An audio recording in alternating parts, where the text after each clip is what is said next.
Olá, pessoal! Hoje à noite vamos embarcar juntos numa viagem que começa nas margens do Nilo, sob um céu tão estrelado que parece um cobertor bordado só para você. O ar noturno está carregado do cheiro de papiro molhado e das especiarias, guardadas para o café da manhã dos faraós. Mas não se preocupe, você não vai precisar acordar cedo para construir pirâmides.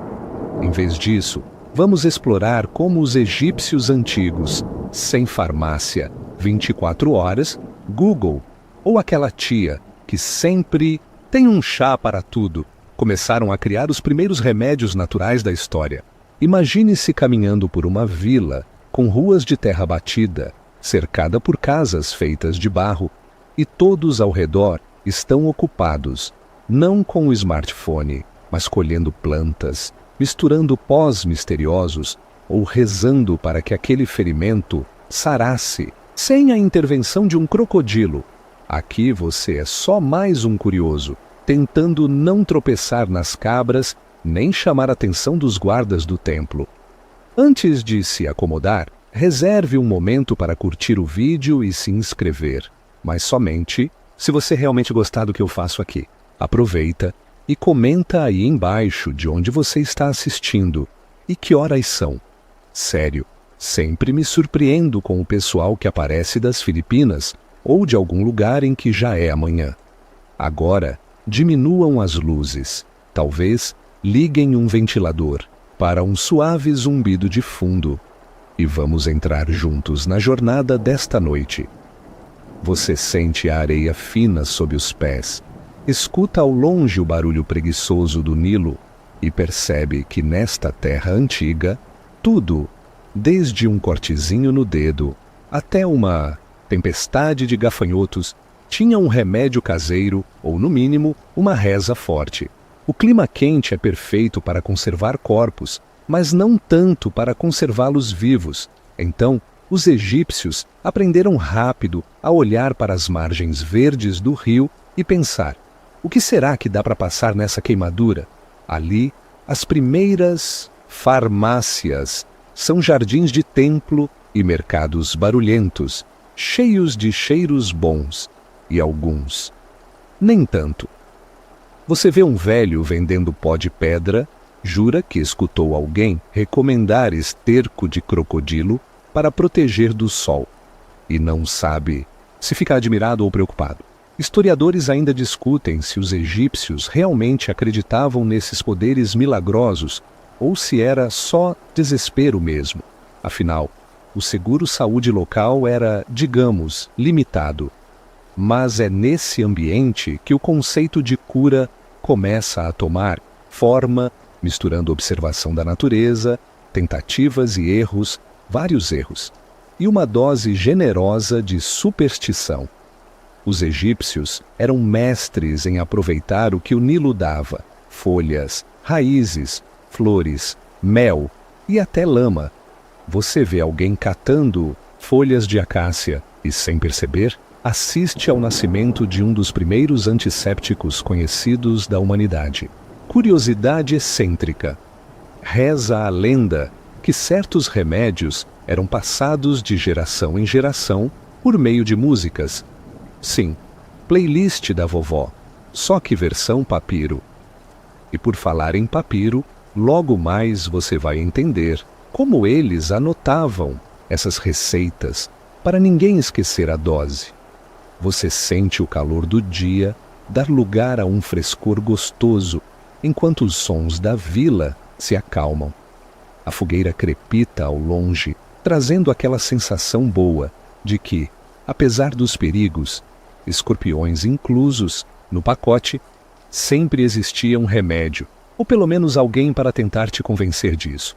Seu olhar se perde nas estrelas, e você percebe que, mesmo sem tecnologia, os egípcios tinham uma curiosidade insaciável para descobrir como a natureza podia ajudar a viver e sobreviver mais um dia.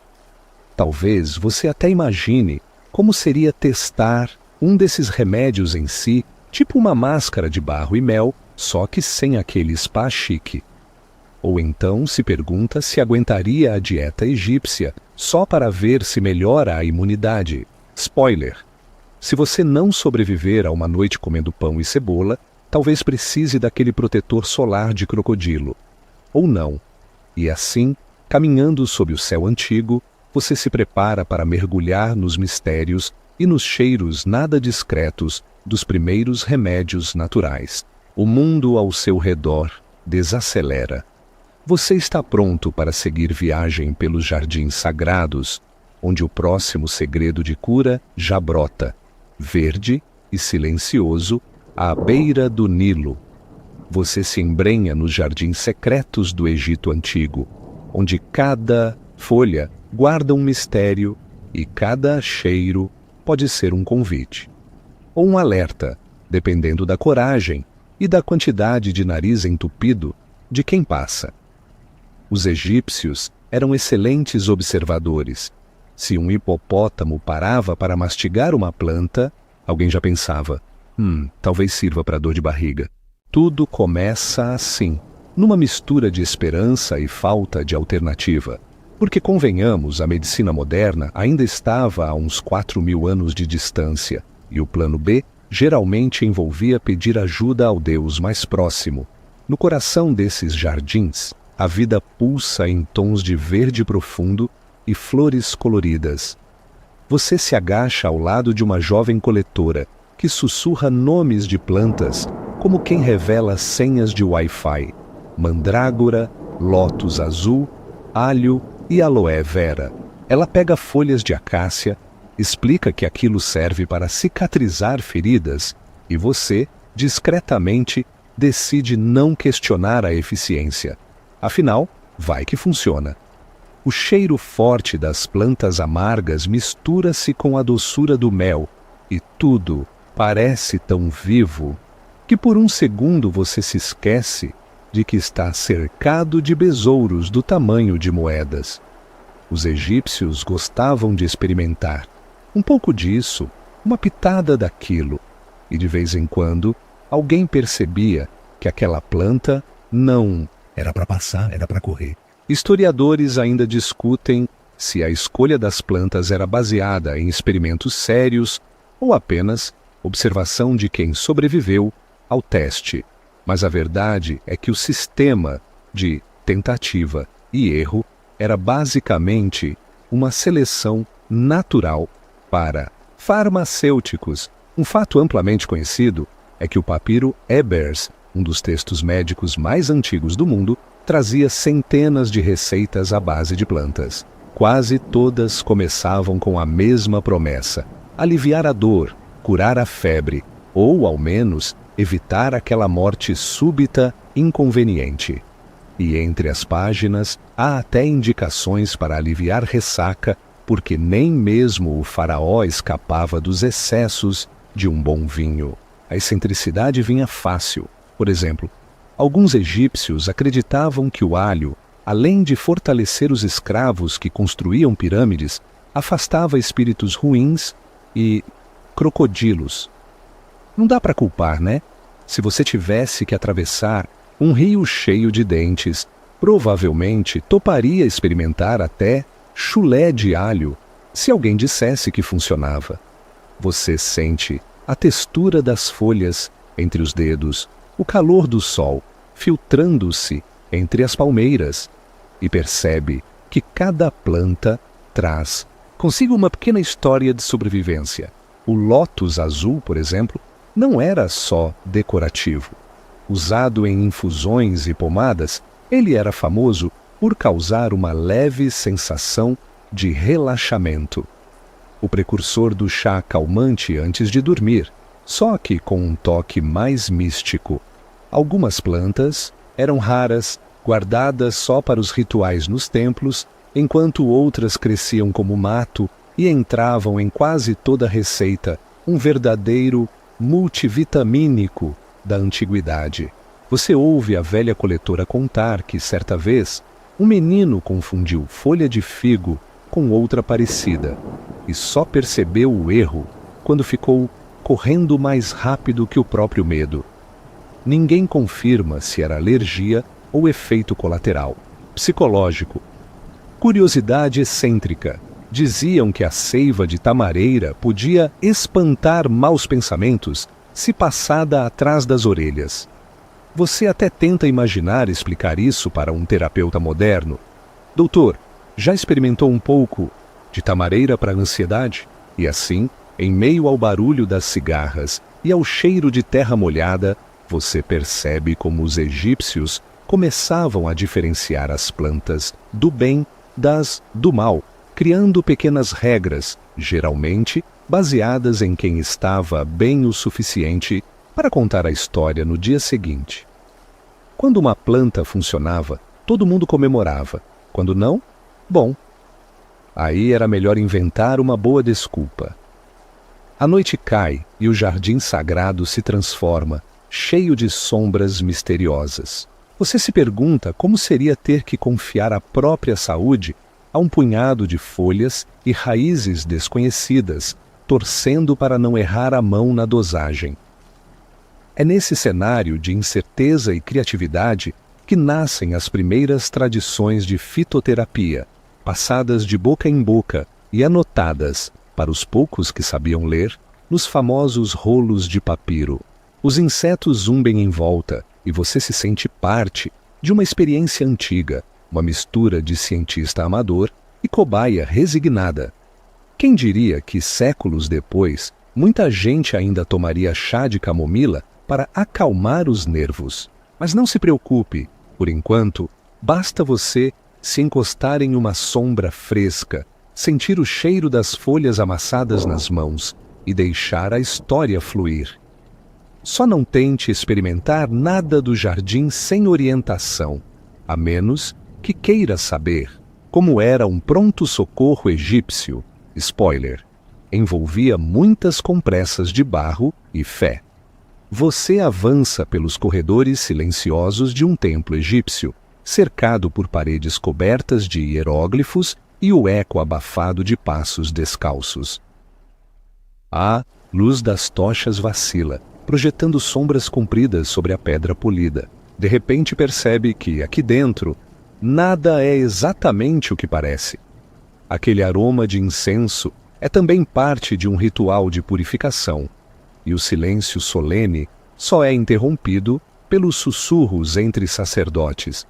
No Egito Antigo, ser um sacerdote ou maga não era só uma questão de fé, era também ser o farmacêutico local. Você observa, disfarçadamente, um grupo preparando uma mistura dentro de uma tigela de alabastro. Ingredientes voam de todos os lados: resina de mirra, um punhado de cebola, grãos de cevada moídos e até um pouco de gordura de pato. O resultado? Um unguento para curar inflamações ou, dependendo da sorte, provocar uma visita apressada ao outro mundo.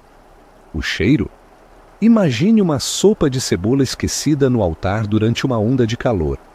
É impossível ignorar a teatralidade. Magias, rezas e gestos precisos acompanham cada passo da preparação. Você escuta um sacerdote entoando palavras ancestrais enquanto gira 3 vezes ao redor do caldeirão. Dizem que, se não fizer direito, o remédio desanda, igual bolo mal batido. Historiadores ainda discutem se esses rituais eram mesmo indispensáveis para o efeito do remédio ou só uma forma engenhosa de garantir respeito e um pouco de mistério no serviço. Entre um feitiço e outro, surge um fato curioso.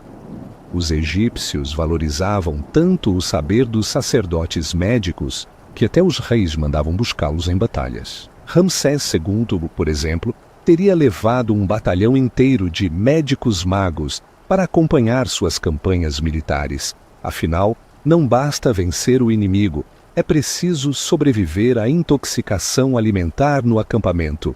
A bizarrice não tinha limites. Você observa um aprendiz misturando leite azedo com sangue de lagarto, uma receita para espantar pesadelos, segundo uma tábua de instrução muito antiga. E acredite, esse era um dos tratamentos leves. Já imaginou explicar isso para o pediatra? Meu filho não dorme bem, pensei em um pouco de lagarto. Na penumbra, você vê frascos rotulados com símbolos deuses.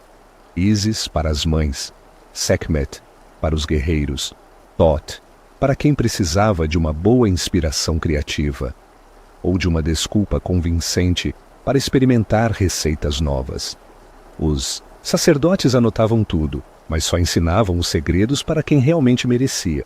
E para garantir que ninguém fizesse feitiço errado, cada receita vinha acompanhada de advertências, quase um manual de instruções. Se usar demais, procure o mago responsável. Fato histórico amplamente conhecido. Os sacerdotes egípcios eram treinados em escolas dentro dos templos, onde passavam anos estudando plantas, rezas e procedimentos médicos, misturando ciência, religião e um toque de show para impressionar a clientela. O resultado era uma medicina mística, onde a cura dependia tanto do ingrediente certo quanto da bênção adequada, mas sempre havia espaço para curiosidade marginal. Você ouve um boato sobre um remédio à base de pó de múmia usado por uns e rejeitado por outros. Alguns diziam que era excelente para a saúde, outros juravam que era só uma moda passageira e meio nojenta, convenhamos. Até hoje, estudiosos tentam decifrar se realmente faziam uso desse ingrediente tão peculiar. Historiadores ainda discutem se a maioria desses rituais funcionava por causa das plantas e substâncias ou se era só o poder do efeito placebo. Mas, para o povo egípcio, não fazia diferença. Curar era um espetáculo, uma combinação de fé, ciência e um toque de teatro digno do Oscar da antiguidade. Você percebe que cada unguento, cada elixir, carrega consigo séculos de tentativas, erros e superstições. E ao lado dos sacerdotes, aprende que o medo da doença e a esperança da cura sempre andam juntos. Antes de sair do templo, um aprendiz oferece para você um amuleto de escaravelho, para dar sorte, afastar o azar e, quem sabe, proteger da próxima experiência estranha que aparecer. Você agradece, guardando o amuleto como quem aceita um cartão de desconto em farmácia. Afinal, nunca se sabe quando vai precisar de um pouco de mágica no bolso. Você escorrega por um corredor mal iluminado, seguindo um cheiro de tinta fresca e poeira antiga, até chegar a uma sala onde os segredos da medicina egípcia são, literalmente, escritos à mão. Bem-vindo à Biblioteca dos Papiros, onde todo mundo sussurra e ninguém parece saber exatamente onde está guardado o último volume sobre como não morrer comendo cogumelos do Nilo. O lugar parece mais uma mistura de biblioteca com laboratório. Pilhas de rolos de papiro repousam em estantes de madeira e você logo percebe que os egípcios não perdiam tempo inventando nomes criativos para suas receitas. Se funciona, anota. Se não funciona, inventa outra desculpa. O papiro Ebers está entre os mais famosos. Mais de 20 metros de dicas, truques e receitas para tratar de tudo, desde picada de escorpião até as consequências de experimentar aqueles frutos coloridos que todo mundo teimava em provar. Você pega um rolo, desenrola cuidadosamente e se depara com frases enigmáticas como: para acalmar o coração aflito, misture mel, sementes de funcho e um fio de esperança. Às vezes, parece mais um livro de poesia do que um manual médico.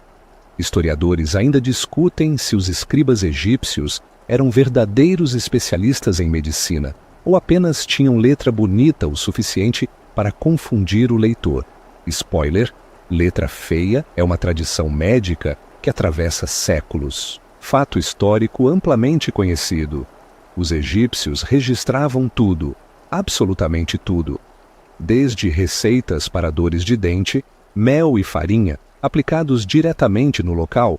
Com sorte, você só ficava doce não curado, até remédios para ressaca, como a já citada mistura de folhas de louro, cerveja e um pouco de fé no futuro.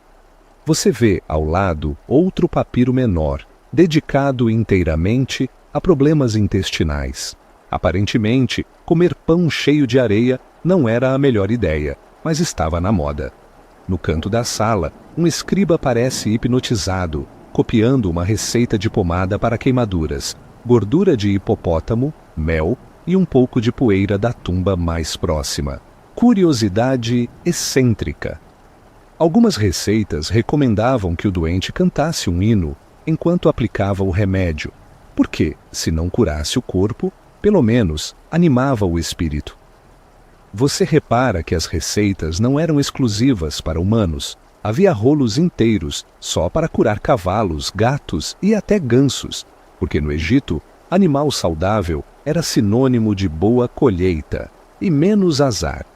Outro detalhe divertido: os egípcios não só anotavam as doses, mas também as datas e, às vezes, o nome de quem testou. O controle de qualidade era basicamente ver quem ainda está vivo amanhã. Mas nem tudo era clareza. Muitas receitas vinham com avisos misteriosos. Use com cautela. Aplique apenas sob a lua cheia. Ou não conte para a sogra. Historiadores ainda discutem se esses avisos eram medidas de segurança ou só uma forma de garantir que o escriba tivesse emprego garantido. Você percebe o quanto era difícil organizar tanta informação sem um bom índice e sem Ctrl+F. Imagine procurar dor de barriga em 20 metros de texto enrolado.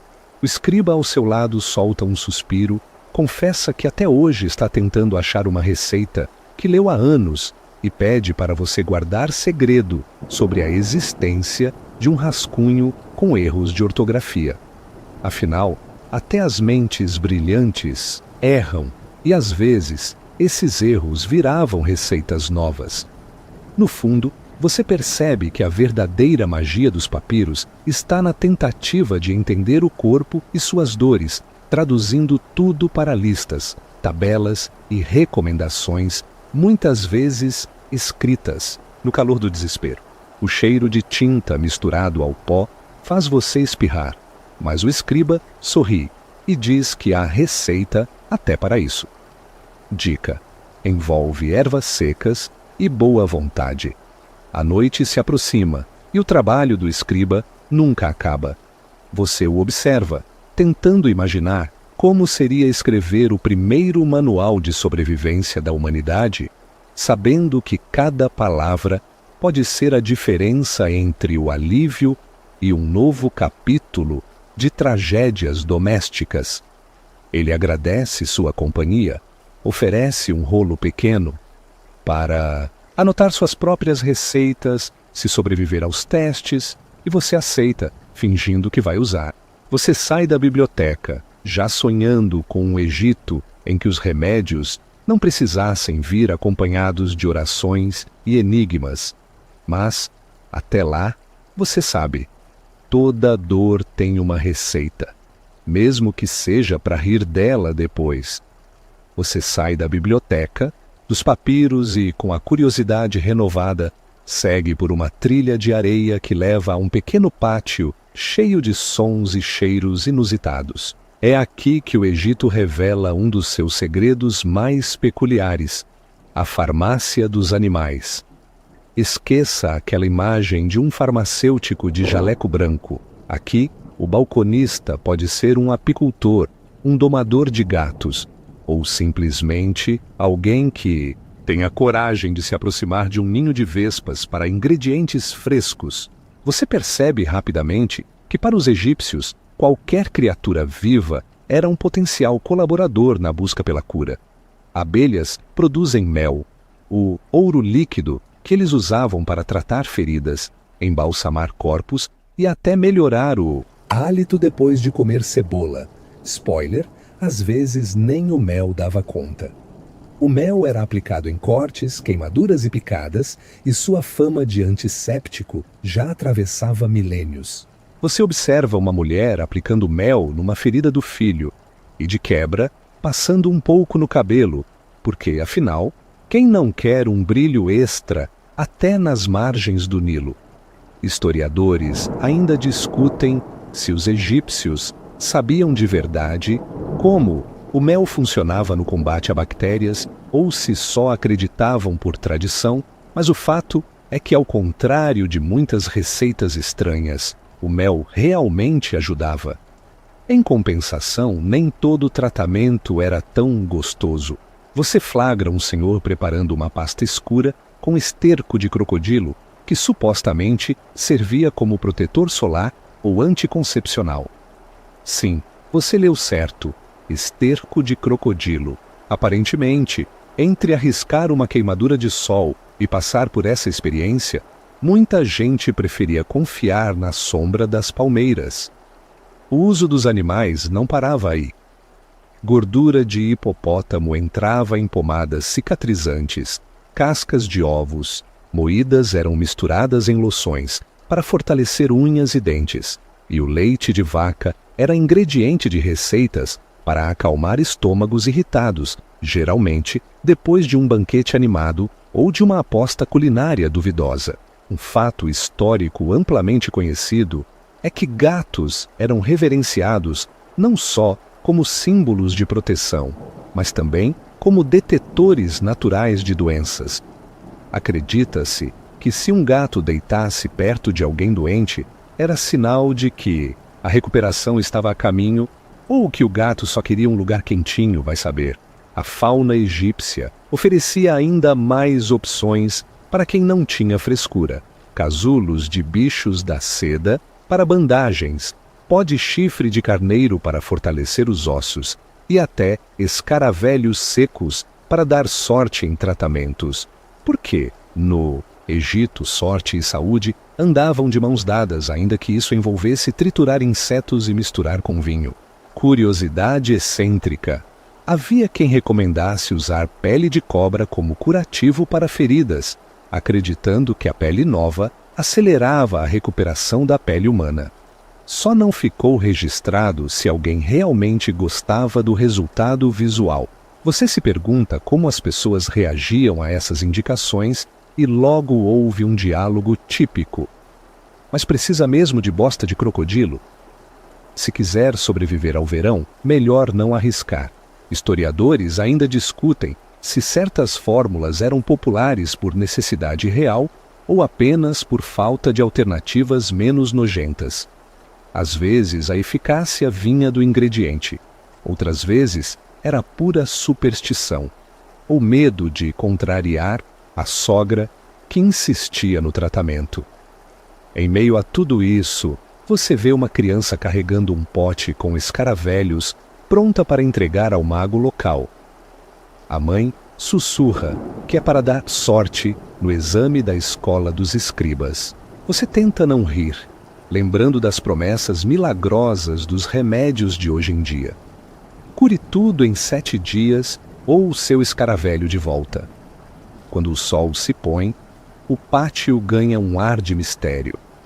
Os sons dos animais diminuem, mas o cheiro de mel e esterco paira no ar como lembrança dos métodos ousados dos egípcios. Você percebe que, apesar das receitas exóticas, a busca pela cura era universal. Todo mundo só queria sobreviver mais um dia, de preferência com a menor quantidade possível de picadas, queimaduras ou consequências inesperadas. No fim, você acaba agradecendo por viver numa época em que remédios não envolvem ingredientes que saem andando sozinhos pelo chão. Mas, enquanto observa uma família aplicando mel e rezando para Ísis, entende que, mesmo nas escolhas mais estranhas, existe sempre um pouco de esperança. E, claro, uma boa história para contar depois do jantar. Você acorda com o cheiro de flores esmagadas e ouve o murmúrio da água correndo em um pátio privado de uma casa egípcia. O sol mal nasceu, mas já tem fila para o banho matinal. Homens, mulheres, até crianças com sandálias de couro disputando um espaço no tanque de pedra. Aqui, O ritual de autocuidado é levado a sério, como se a higiene fosse um passaporte para agradar aos deuses e, com sorte, evitar a maioria das doenças locais e alguns olhares tortos dos vizinhos. Você se aproxima dos banhos e percebe que, ao contrário do chuveiro moderno, aqui tudo é uma mistura de spa, culto religioso e, vez ou outra, evento social. O perfume dos óleos de moringa e lótus flutua no ar, disfarçando, só um pouco, aquele cheiro forte de suor e areia. Os egípcios aplicam óleos por todo o corpo, não só por vaidade, mas porque acreditam que isso purifica a pele, protege contra o sol e afasta maus espíritos. Um escravo massageia cuidadosamente um senhor idoso com óleo de amêndoas, e você pensa se já existia, naquela época, alguma taxa extra pelo serviço premium. Fato histórico amplamente conhecido. O uso de óleos essenciais no Egito era rotina. Eles eram aplicados no corpo, no cabelo e até em objetos sagrados.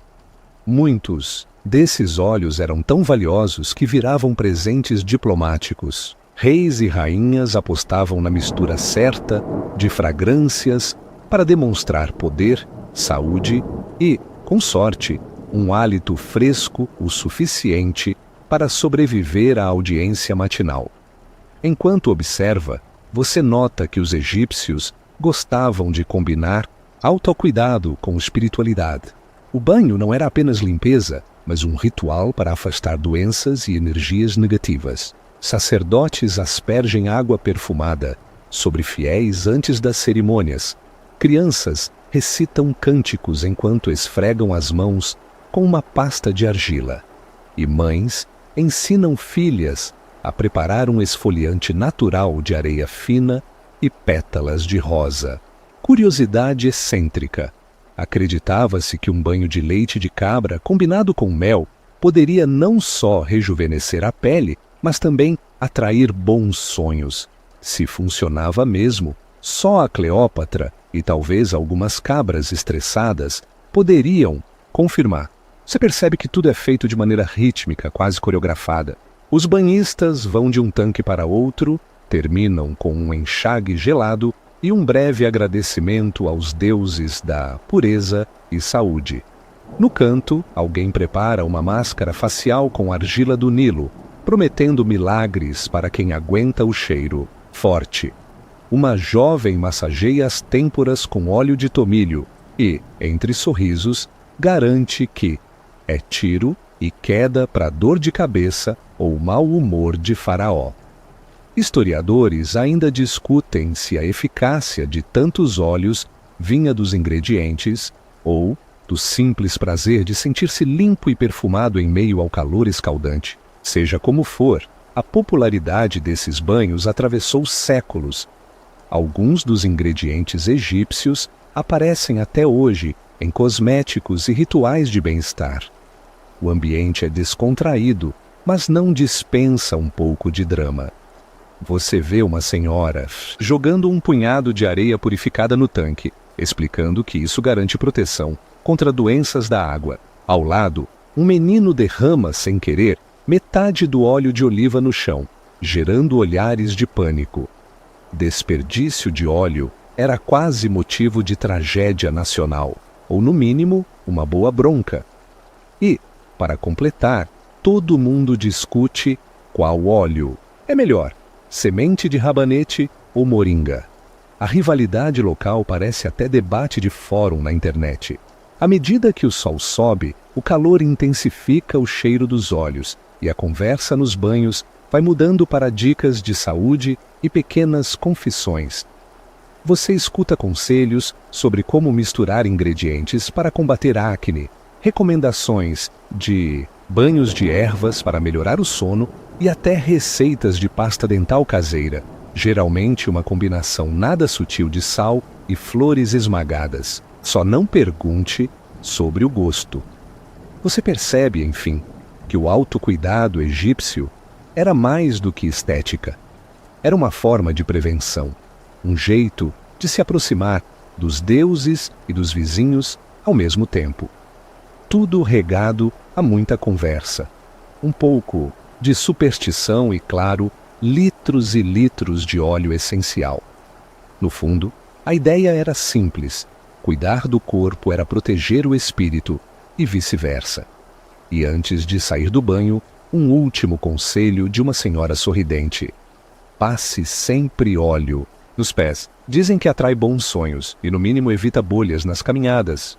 Você agradece, sente o toque escorregadio do óleo na pele e percebe que, no Egito Antigo, cada banho era uma pequena cerimônia de renovação. E, como você já deve ter notado, cheirava muito melhor que qualquer farmácia por aí. Você está de volta às ruas movimentadas de uma vila egípcia, onde o calor castiga e cada sombra parece um oásis.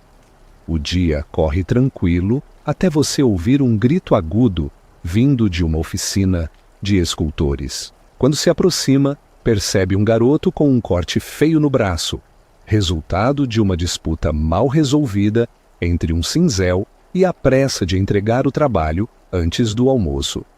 Bem-vindo ao pronto-socorro egípcio, onde cada acidente é tratado com uma mistura de coragem, improviso e um pouco de superstição. A correria se instala e logo chega um curandeiro, provavelmente avisado por aquele vizinho que sempre sabe de tudo antes de todo mundo.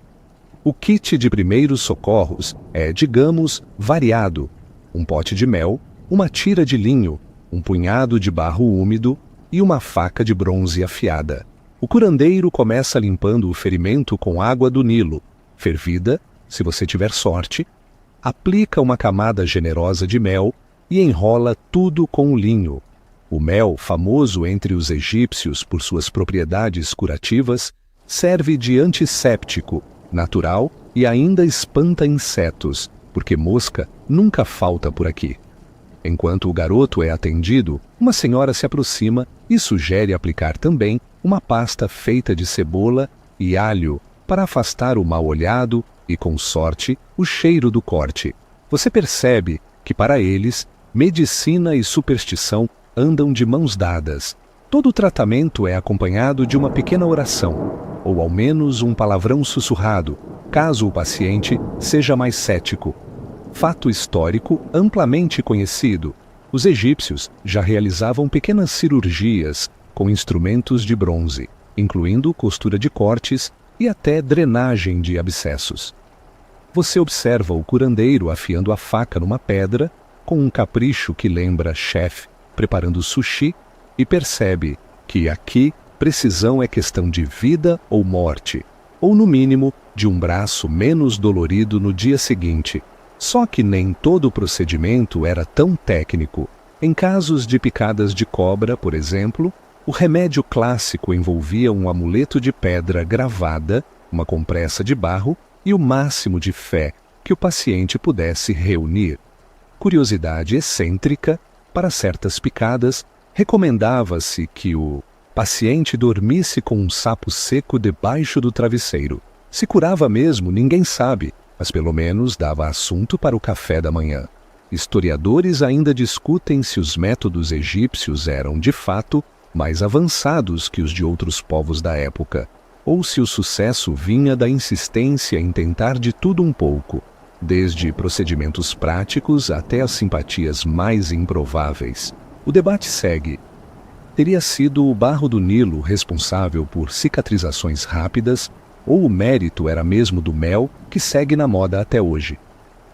De qualquer forma, poucos reclamavam se o corte sarasse. Você nota que todo acidente vira um evento comunitário. Mulheres trazem folhas de acácia para passar nos machucados das crianças. Homens sugerem banho de sol para secar a ferida mais rápido, com risco de insolação incluído no pacote. E até um escriba aparece para anotar a receita do dia, caso funcione. Aqui, cada tentativa bem-sucedida entra para o repertório popular, e cada fracasso para a lista de piadas do bairro. Enquanto o paciente recebe cuidados, o curandeiro aproveita para contar histórias. Ele diz que, uma vez, tentou tratar uma mordida de cachorro com uma mistura de barro, alho e uma oração para Anubis. E jura que o cachorro nunca mais voltou. Não se sabe se foi medo do cheiro ou respeito pela reza. Você ri, meio incrédulo, meio aliviado por saber que, na dúvida, os egípcios preferiam pecar pelo excesso de zelo. O atendimento termina. O garoto agradece, um pouco pálido, mas inteiro. E a vila volta ao seu ritmo normal. Você caminha pelas ruas, ouvindo histórias de ossos quebrados, tratados com talas de madeira, queimaduras amenizadas com compressas de mel e barro, e até relatos de operações bem-sucedidas em faraós sortudos. Afinal, nem todos sobreviveram ao bisturi de bronze. Antes de ir embora, uma jovem oferece um pequeno saquinho com ervas secas, para espantar azar e aliviar dores de cabeça causadas por parentes fofoqueiros. Você aceita, agradece e pensa que, no fundo, os egípcios sabiam lidar com acidentes, mesmo que às vezes o remédio mais eficaz fosse uma boa dose de senso de humor e um estoque extra de mel. Você atravessa um mercado ruidoso, desviando de cestos de tâmaras e gatos espertos, até encontrar uma cena comum. Mulheres reunidas sob a sombra de uma tamareira, rindo, trocando receitas e distribuindo pequenos frascos de poções caseiras. Não se deixe enganar pelo clima de fofoca. Neste círculo, você está diante das verdadeiras guardiãs do saber medicinal egípcio. Se os sacerdotes eram os farmacêuticos oficiais, as mulheres eram a farmácia delivery, atendendo, de parto a dor de dente e de picada de escorpião, a coração partido. Aqui, o conhecimento passa de geração em geração, como herança mais valiosa que joia. Você observa uma senhora ensinar a neta a preparar uma mistura de sementes de feno grego com mel, dizendo que cura quase tudo, menos marido teimoso. Cada receita é acompanhada de uma história. Foi minha mãe quem me ensinou esse chá para dor de barriga. Na seca do último verão, essa pomada salvou metade da aldeia de picadas de mosquito. E você percebe que, entre risos e puxões de orelha, surge uma rede de cuidado que protege a vila muito além dos muros dos templos. Fato histórico amplamente conhecido. As mulheres egípcias desempenhavam papel central no cuidado da saúde das famílias, especialmente em temas como parto, doenças infantis e pequenos acidentes do cotidiano. Muitas atuavam como curandeiras, parteiras e até conselheiras emocionais, porque, sinceramente, desde sempre o povo gosta de desabafar com alguém que entende de chás. Em uma esquina, você vê um bebê enrolado num pano, recebendo massagem suave com óleo de amêndoas. A mãe diz que evita cólica e ainda deixa a pele lisinha, feito papiro novo. Ao lado, uma jovem prepara uma pomada de alho e cebola para passar nos pés da avó, tradição para afastar resfriado e, provavelmente, qualquer visita indesejada. Você ri, imaginando a cena. Venha com saúde, mas venha de nariz tapado. Curiosidade excêntrica. Algumas famílias faziam talismãs de barro com pequenas ervas secas dentro, para pendurar no berço ou na porta de casa. Era a segurança caseira antes do seguro residencial, um amuleto contra doenças, pesadelos e até inveja do vizinho. Historiadores ainda discutem se o poder das curandeiras estava mesmo nas receitas ou no efeito acolhedor de suas palavras. Era difícil saber onde terminava o conhecimento empírico e começava o carinho. O que fica claro é que, num Egito onde médicos oficiais eram inacessíveis para a maioria, as mulheres transformavam o cotidiano em laboratório de experimentos, e não raro, de milagres. Você nota que tudo é registrado na memória e nas conversas. Ninguém anota em papiro, mas todo mundo lembra como se fosse receita de pão. Aliás, até os fornos têm seu papel. O pão torrado e misturado a ervas vira cataplasma para furúnculos, enquanto o restinho de vinho fermentado pode ser remédio para insônia ou pelo menos boa desculpa para dormir até mais tarde. Entre uma história e outra, houve-se um debate sério sobre o melhor remédio para dor de dente: mastigar folhas de acácia ou passar mel. Uma avó garante que uma oração para Ísis ajuda qualquer tratamento. Outra jura que só resolve com um bom escaldapé. Você percebe que aqui, cada pessoa é uma enciclopédia ambulante. E cada solução é, ao mesmo tempo, receita, reza e abraço. No fim do dia, as mulheres dividem os ingredientes restantes, trocam abraços apertados e cada uma segue para sua casa, com a certeza de que, se surgir uma febre, dor ou simplesmente saudade, basta bater na porta da vizinha para encontrar resposta. E, como bônus, sair carregando um pedaço de pão fresco e uma nova história para contar. Você se despede do grupo, levando um punhado de sementes e um sorriso de quem percebeu. Em terras egípcias, o remédio mais antigo e eficiente era, quase sempre, o cuidado compartilhado. Você deixa para trás o burburinho do mercado e atravessa a rua estreita em direção a um pequeno templo, guiado por um canto suave que parece flutuar no ar. O ambiente muda. O cheiro de especiarias cede lugar ao perfume do incenso e à penumbra tranquila do santuário. Aqui a medicina ganha outro tom. É menos sobre plantas e mais sobre alma, menos compressa e mais proteção espiritual. No Egito antigo, tratar o corpo era só metade da jornada. A outra metade morava no reino invisível dos deuses, amuletos e cânticos sussurrados ao pé da cama. Você observa um sacerdote preparar amuletos de faiança azul, esculpidos em forma de olho de Horus, e percebe como cada objeto tem propósito muito além da decoração. Amuletos eram distribuídos para proteção, contra doenças, inveja, mordida de cobra e até pesadelos persistentes. Mães colocam escaravelhos de barro nos berços, soldados penduram o símbolo de Anubis nas armas e idosos carregam pequenas cruzes Ankh presas ao pescoço, jurando que fazem o coração mais leve. O toque dos dedos nessas pequenas peças, para muitos, valia mais que qualquer chá de ervas. Fato histórico amplamente conhecido, amuletos, orações e magias faziam parte do receituário egípcio, sendo prescritos lado a lado com remédios naturais. Muitas fórmulas recomendavam cantar um verso específico ou desenhar símbolos mágicos na porta de casa como um tipo de antivírus espiritual. E funcionava? Historiadores ainda discutem se os efeitos eram psicológicos, sociais ou pura força do costume, mas ninguém nega que até hoje muitos egípcios carregam algum tipo de talismã no bolso. No altar, um escriba entoa um cântico para afastar maus espíritos de um doente deitado ao lado.